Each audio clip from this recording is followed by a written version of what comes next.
একের পর এক আন্দোলনে উত্তাল হয়ে উঠছে ভারত। কখনো মোদি বিরোধী বিজেপি আন্দোলন, আবার কখনো ধর্মীয় বিভাজনকে ঘিরে উত্তাল রাজপথ। এবার লাদাখে শুরু হওয়া কোটা আন্দোলন রূপ নিল রক্তাক্ত সংঘর্ষে। পৃথক রাজ্যের মর্যাদা ও স্থানীয়দের জন্য চাকরিতে সংরক্ষণের দাবিতে বিক্ষোভে ফেটে পড়ে সাধারণ মানুষ। শান্তিপূর্ণভাবে শুরু হলেও দ্রুত তা সংঘর্ষে পরিণত হয়, যাতে প্রাণ হারিয়েছেন অন্তত 4 জন।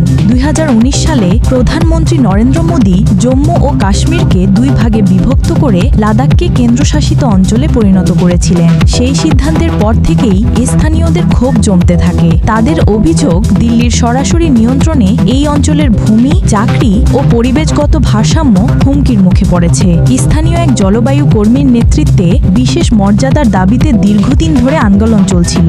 মঙ্গলবার তার সঙ্গে থাকা 2 অনশনকারী অসুস্থ হয়ে হাসপাতালে ভর্তি হলে পরিস্থিতি আরও উত্তপ্ত হয়ে ওঠে। ক্ষুব্ধ জনতা বিক্ষোভ ছড়িয়ে দেয় রাজনৈতিক দলগুলোর কার্যালয়ে। লেহ শহরে বিজেপির প্রধান কার্যালয় সহ একাধিক স্থাপনায় ভাঙচুর ও অগ্নিসংযোগ করা হয়। ইএনআই প্রকাশিত ভিডিওতে দেখা যায় একটি পুলিশ ভ্যান জ্বলছে আর চারদিকে স্লোগানে মুখর জনতা। পরিস্থিতি নিয়ন্ত্রণে আনতে পুলিশ ধাওয়া পাল্টা ধাওয়া চালায়, তবে সফল হতে পারেনি। পরে আন্দোলনকারীরা পুলিশের দিকে পাথর নিক্ষেপ করলে জবাবে পুলিশ টিয়ার গ্যাস ছোড়ে। এতে পুলিশ সদস্য সহ অন্তত 50 জন আহত হন। নিহতদের মধ্যে 3 জন স্থানীয় বিশ্ববিদ্যালয়ের ছাত্র ছিলেন, যাদের মৃত্যুতে রাজ্যে নেমে এসেছে শোকের ছায়া। বিশ্লেষকরা বলছেন, জম্মু কাশ্মীরের মতো সংবেদনশীল ইস্যুতে কেন্দ্রীয় সরকারের একতরফা সিদ্ধান্ত ও স্থানীয় জনতার প্রতি অবহেলা যে এত বড় রক্তক্ষয়ী আন্দোলনের জন্ম দেবে তা হয়তো মোদী সরকার ভাবেনি। সামনে নির্বাচনী বছর, আর এই পরিস্থিতি